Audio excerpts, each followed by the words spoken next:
요한복음 16장 33절에 예수님께서 아주 좋은 말씀을 우리에게 주셨는데 우리 한번 다 같이 저를 따라서 읽도록 하겠습니다. 이것을 너희에게 이르는 것은 너희로 내 안에서 평안을 누리게 하려 함이라. 세상에서는 너희가 환난을 당하나 담대하라. 내가 세상을 이기었노라. 아멘. 예수님께서 우리가 또 이 한 주간 살아갈 때 크신 사랑과 능력으로 우리를 보호하십니다. 때로 우리가 다양한 환난을 당할 수 있지만 예수님 말씀처럼 담대하시기 바랍니다. 그리고 이 모든 것의 목표는 너희로 내 안에서 평안을 누리게 하려 함이라 그랬습니다.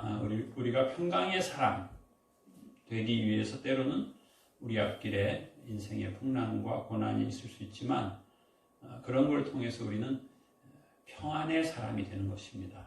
평강의 사람, 담대한 사람. 예수님 말씀하신 것처럼 예수님의 승리에 집중함으로 승리하는 사람이 되는 것입니다. 여러분 이 한 주간도 예수님 말씀 안에서 예수님의 사랑과 능력 안에서 담대하고 승리의 사람 되시기를 축복합니다. 아멘. 30여 년 전에 제가 선돌교회 교육전도사로 한 5년 있었습니다. 그때 유 목사님, 또 두 분 장로님, 권사님, 집사님, 모든 성도들과 아주 행복한 그런 그분들이 아주 순수한 신앙생활을 했는데 그때 제가 장로님께 들은 이야기는 오래됐지만 또 새로운 해석을 하게 하는 그런 영감을 하나님께서 주신다. 그런 느낌을 제가 종종 받습니다. 그런 얘기입니다. 옛날 조선시대 옛날 얘기인데 우리나라에 그 명의라고 하는 허준 선생님이 계셨죠. 그분이 워낙 명의이고 참 마지막 또 그분이 자기가 역병, 전염병 예방을 위해서 선생님 피곤하시니까 이 매실즙을 좀 물을 드시고 하시라고 하는데 아니라고 환자를 위해서 양보하고 그야말로 살신성인하신 위대한 분인데 그분이 어느 마을에 가니까 동네 사람들이 부탁하는 거예요. 우리 동네에 참 선행이 모범이 되는 그런 청년이 있는데 안타까운 것은 보행장애자예요, 청년이. 그런데 어린아이에게도 남녀노소에게 다 유익이 되는 그런 훌륭한 성품의 청년이라는 거예요. 제발 이 보행장애자인 이 청년을 선생님이 고쳐달라고 부탁을 하는 거예요. 온 동네 사람들이. 그래서 이 허준 선생님이 고쳐줬어요. 그래서 이 준수하게 생긴 이 청년이 건장한 청년이 된 거예요. 남자 청년이. 그래서 이 청년도 선생님께 참 눈물에 감사를 하고 모든 동네 사람들이 눈물에 감사를 했어요. 그리고는 이제 세월이 지난 후에 다시 이 허준 의사가 이 동네를 방문하게 된 거예요. 그랬는데 상황은 정반대였어요. 사람들이 다 나와서 하는 말이 그 일 이후로 그 착하던 청년이 아주 난폭한 흉악범이 되었다. 그래서 가보니까 그 건장한 청년이 술 취해가지고 누워있는 거예요. 남녀노소에게 폭행을 한 거예요. 심지어 처녀들에게는 강간을 하고 폭행범이 된 거예요. 이 청년의 의사가 가서 어떻게 이렇게 됐냐고 물어보니까 그 청년이 눈물을 줄 흘리는 거예요. 내가 장애인으로 살 때는 그렇게 착하게 살았는데 건장해지고 힘이 생기고 능력이 생기니까 그렇게 못하겠다라는 거예요. 폭행자, 아주 동네 행패를 부리는. 그래서 어떻게 하겠는가? 그랬더니 제 기억이 가물가물한데 다시 옛날로 돌아가고 싶다고. 그래서 다시 그렇게 장애인으로 돌아가게 했다는 그런 이야기입니다. 이 얘기를 해준 분이 후에 제 장인 어른이 된 거예요. 지금은 천국에 가 계신데, 그런데 이 간단한 얘기 같지만 이 얘기를 저는 자주 묵상합니다. 제가 이제 개척교회를 하고 벌써 20년이 지났는데 때로 내 마음 속에는 나름의 욕구가 있죠. 좀 더 편하고 좀 더 부하고 그런 어떤 번영의 신학이 있는 거예요. 그런데 삶의 형편은 좀 고난이 있는 거예요. 그래서 시편 119편 71절에 보면 고난 당한 것이 내게 유익이라 이로 말미암아 내가 주의 율례를 배우게 되었나이다. 이런 말씀이 있어요. 우리는 가능하면 인생에 고난이 없었으면 좋겠어요. 인생의 풍랑, 풍파, 태풍 없었으면 좋겠어요. 그런데 세월이 지나고 보면 유익한 것을 알게 되는 때가 있어요. 그걸 이제 우리가 잘 모르는 건데, 그래서 제가 어렸을 때 암송했던 고린도전서 13장 12절 말씀에 보면 그런 말씀이 있어요. 우리가 지금은 거울로 보는 것 같이 희미하나 그때에는 얼굴과 얼굴을 대하여 볼 것이요 주께서 나를 아신 것처럼 그때에는 온전히 알게 되리라. 어렸을 때는 이 말씀이 그렇게 깊은 뜻이 있는지 몰랐는데 지금은 희미하나 지금은 잘 모르겠는 거예요. 왜 이 고난이 있는지, 지금은 왜 내가 이렇게 힘든 인생의 훈련을 받고 연단을 받아야 되는지 지금은 모르는 거예요. 그때에는 주께서 나를 아신 것처럼 내가 온전히 알게 되는 거예요. 근데 믿음은 예수님의 말씀을 순종하는 거예요. 받아들이는 거예요. 내 지식, 세상의 풍조로는 이해가 안 되는 그 상황, 예수님께서 말씀하신 것을 우선하게 되면 해결이 되는 거예요. 문제는 내가 우선하니까 예수님의 말씀을 뒷전으로 두니까 힘든 거예요. 시편 22편에 보면 그런 다윗의 기도가 있죠. 내 하나님이여 내 하나님이여 어찌 나를 버리셨나이까. 어찌 나를 멀리하여 돕지 아니하시며 내 신음소리를 듣지 아니하시나이까. 이 믿음의 사람들에게도 힘든 상황이 있는 거예요. 그런데 뒷부분에 보면 그렇게 되어 있어요.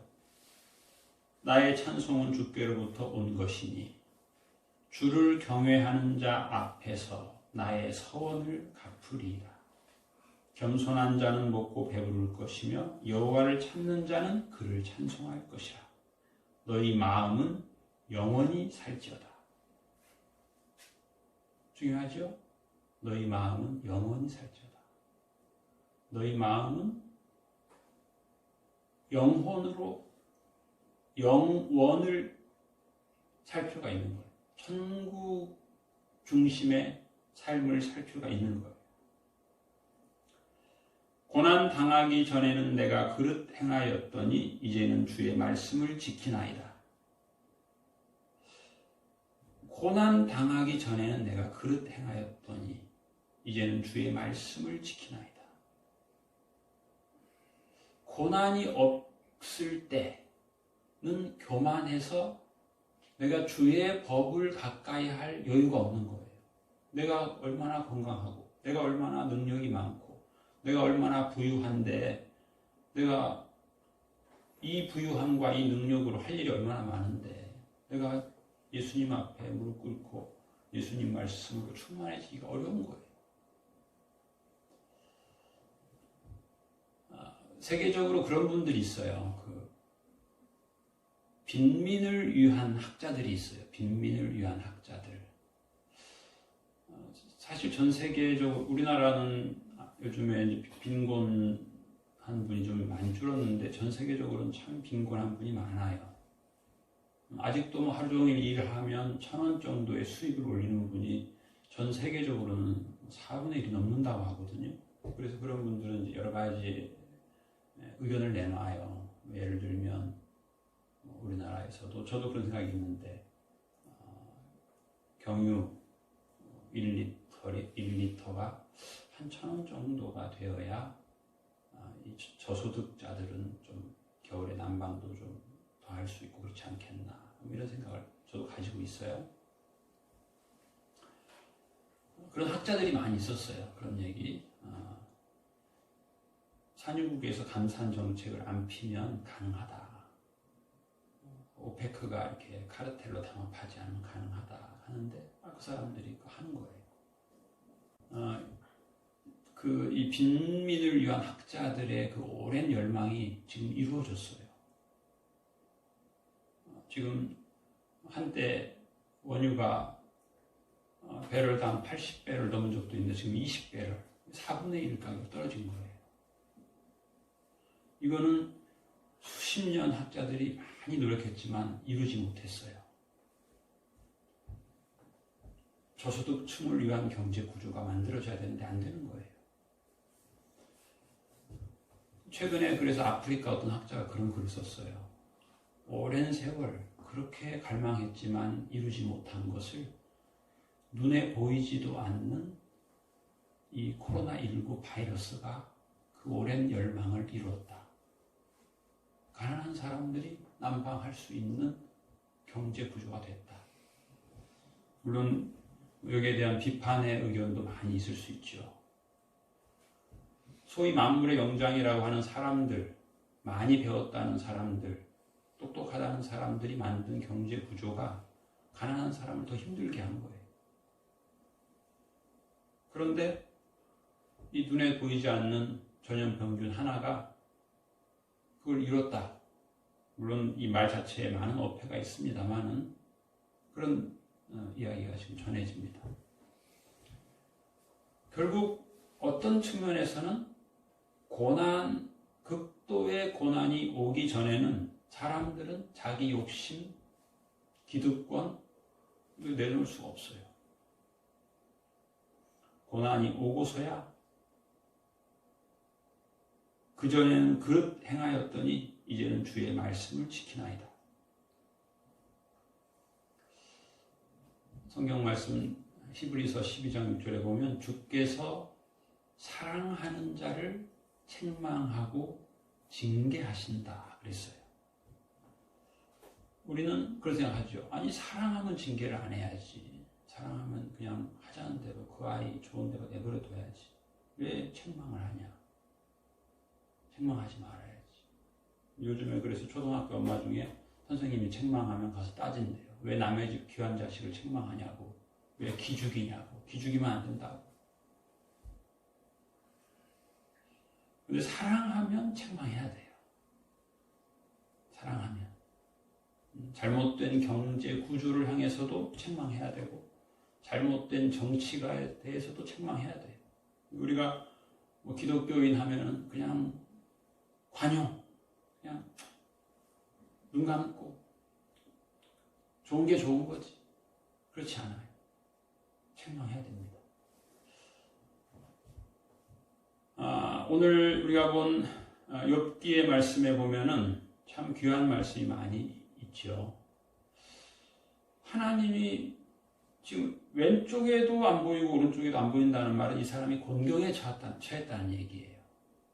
아니 왼쪽이 어려우면 오른쪽에는 좀 편안하게 해주셔야 되는데 지금 욥은 뭐예요? 사실 어떤 면에서 우리가 좀 부티나게 살고 싶고 산티나게 살고 싶지 않고 이런 마음이 있는데 저는 또 어떤 면에서는 산티나게 살고 싶은 마음이 상당히 강해요. 그래서 우리 예배당 전체적으로 보면 참 산티가 엄청나게 질질 흘러요. 왜냐하면 제가 역사를 보면 이 혁명이 일어나면 그 동네 제일 부잣집을 불지릅니다. 제일 잘 지어진 집을 불태워요. 때로는 궁궐, 때로는 성, 때로는 부잣집. 난리가 나면 해를 입게 되는 거예요. 말도 안 되는 표현이긴 한데, 제가 우리 실습 선생님도 보면 그래요. 올 때는 비싼 옷 입어도 일할 때는 싼 거 입어라. 애가 거기 옷에 콧물 흘렸을 때, 이거 어저께 드라이 클리닝 해온 비싼 옷인데 상처받게 된다. 제일 싼 옷을 입고 근무를 해라. 그런데 그런 거예요. 가난할 경우에는 더 가난해져도 그 충격이 약할 수 있는데 욥은 엄청난 부자였어요. 엄청난 부자. 그 재산이 어마어마한 거예요. 근데 그게 하루아침에 다 사라진 거예요. 무일푼이 됐어요. 그 정도가 아니에요. 그의 10자녀가 하루아침에 다 죽었어요. 그 정도가 아니에요. 자기의 몸은 회복 불가능한, 요즘 말로 표현하면 문둥병 같은 거예요. 문둥병 같은. 알아보지 못하겠다는 거예요. 자기 친구들이 몰골이 너무 비참해서.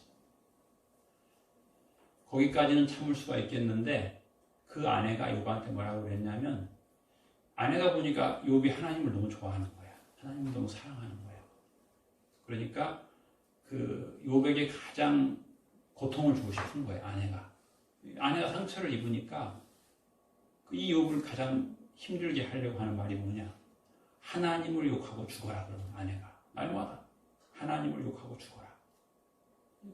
욥은 아무것도 없는 거지. 아들도 아내도 뭐 좌로구나 우로구나 하나님 없는 거예요. 어떻게 보면. 그런데 이 상황에서 욥이 고백하는 거예요. 그러나 내가 가는 길을 오직 주가 아신다. 내가 가는 길. 나는 지금 하나님의 손길이 안 보이는 그런 극심한 고통에 있는데 내 길을 하나님이 보고 계신다. 나를 연단하신다. 그가 나를 연단하신 후에는 나는 순금처럼 빛날 것이다. 이거는 거의 이 세상 최고의 수준이에요. 부활의 신앙이에요. 부활의 신앙. 지금 극심한 고난, 죽음의 고통에 있는 사람이 어떻게 이런 고백할 수 있겠어요? 하나님께서 불굴의 은혜를 주신 거죠. 믿음을 주신 거예요. 우리는 때로 하나님의 주시는 은혜에 대해서 너무 밝은 면만 생각을 많이 해요. 몸이 불편하면 안 된다. 가난하면 안 된다. 하여튼 부해야 되고 건장해야 되고 형통해야 되고 남보다 더 잘 입어야 되고, 그것만 은혜가 아니에요. 오히려 반대가 은혜일 수 있어요. 옛날에 초창기에 제가 20년 전에 개척할 당시에는 성도들이 믿음이 초보니까 비가 오면 교회 안 와요. 그럼 기도하는 거예요. 하나님, 주일날 비 오면 비 안 오게 해주세요. 비 오면 초신자들 교회 못 옵니다.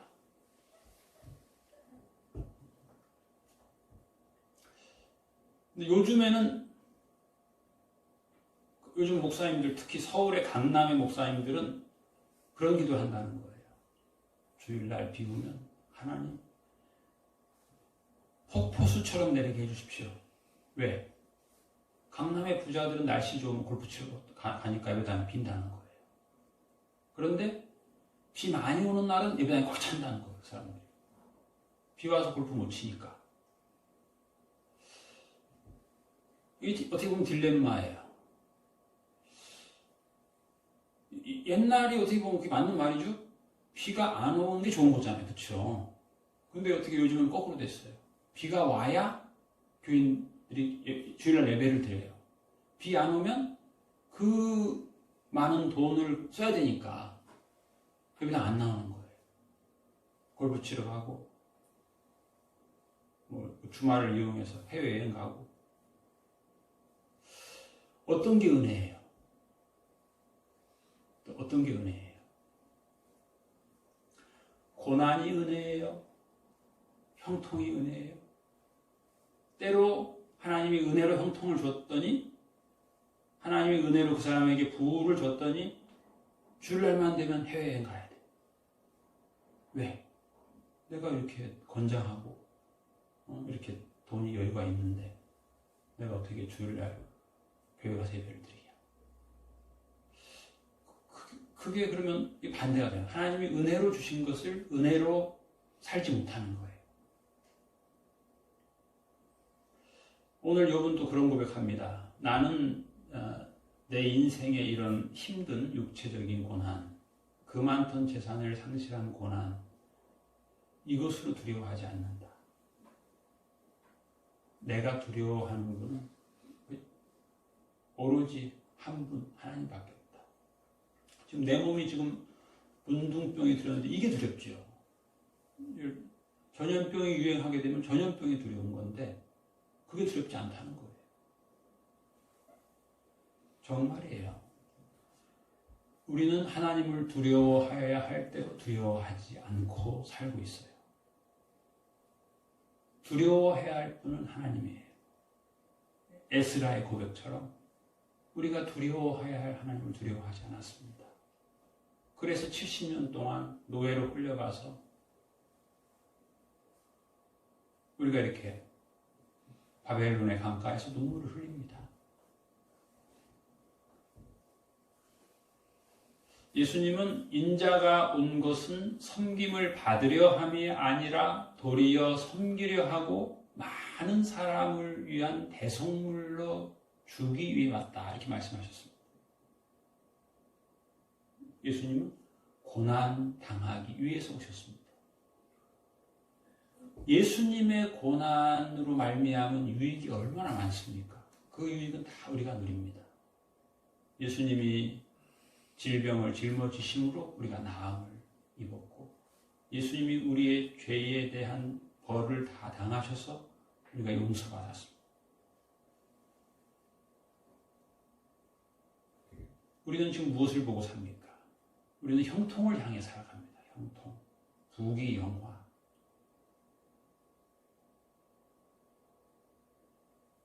우리의 목표가 무엇입니까? 무엇을 우리가 봐야 됩니까?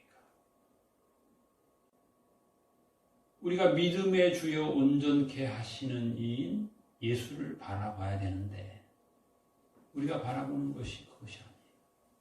물질적 풍요를 바라보고 거기에서 근심하고 절망하기도 하고, 지금 세계 경제가 어려워지고 있죠. 많은 낙관론이 요즘은 없습니다. 무엇을 보며 살아야 되겠습니까? 오늘 우리가 본 요한복음 11장에는 나사로라고 하는 사람이 있습니다. 문제는 예수님이 사랑하시는 자가 병들었나이다. 어찌 이런 일이 있을 수 있습니까? 예수님이 미워하는 자가 병들어야지 왜 예수님이 사랑하는 자가 병듭니까? 더 나아가서 예수님을 사랑한 자가 병들다니요. 예수님 보시옵소서. 이 말이 됩니까? 예수님은 죽을 병이 아니라 이 병은 하나님의 영광을 위한 병이라고 말씀하셨습니다. 아니 어떻게 병이 영광이야? 어떻게 사람의 고난이 하나님의 영광을 위할 수 있어? 항변할 수 있습니다. 예수님은 이 병은 하나님의 아들이 이로 말미암아 영광을 받게 하려 함이라 이렇게 말씀하셨어요. 아니 어떻게 예수님을 사랑하는 사람이 병들었는데 이 병으로 하나님의 아들인 예수님이 영광을 받아? 이건 부활의 복음입니다. 부활. 결국 나사로는 예수님이 죽을 병이 아니라고 했는데 죽었어요. 그리고 썩었어요, 시체가. 절망이에요. 끝이에요. 그런데 예수님은 거기를 향해서 나사로야 나오라고 하는데 예수님이 그때 드린 기도가 그거예요. 그 상황은 인간이 볼 때는 절망이에요. 그렇잖아요. 안 죽을 병이라고 했는데 죽었고 하나님의 영광을 위한 병이니까 죽기 직전에 살아나야 되는데 죽어서 썩어서 냄새가 나고 무덤의 장례를 끝냈고 썩은 냄새가 나는데 예수님이 그때 무슨 기도를 드렸냐면은 하나님 아버지 제 기도를 그동안 들어주신 것을 감사합니다. 그랬어요. 아니 이게 무슨 감사할 상황이 아니잖아요. 사람들은 지금 다 일을 가는 거예요. 예수님이 한 말은 다 거짓말이 됐잖아요. 상황이. 안 죽을 병이라 했는데 죽었고 죽어 썩어서 냄새가 나고 절망의 끝인데 예수님의 기도는 감사의 기도였어요. 그리고 나사로야 나오라 말씀하셨어요. 결국 나사로는 우주 최고의 능력인 부활의 능력의 소재가 된 거예요. I am the resurrection. 예수님이 내가 이 부활이다 말씀하시는데 나중에 부활의 그 영광스러운 복음에 이 나사로가 사용된 거예요. 나사로의 고난이, 나사로의 질병이, 나사로의 죽음이, 나사로의 절망이, 나사로의 끝장이 영광스럽게 사용된 거예요. 이게 하나님의 영광. 하나님은 사람의 절망에서도 놀라운 위대한 영광스러운 일을 하시는 능력의 하나님이에요.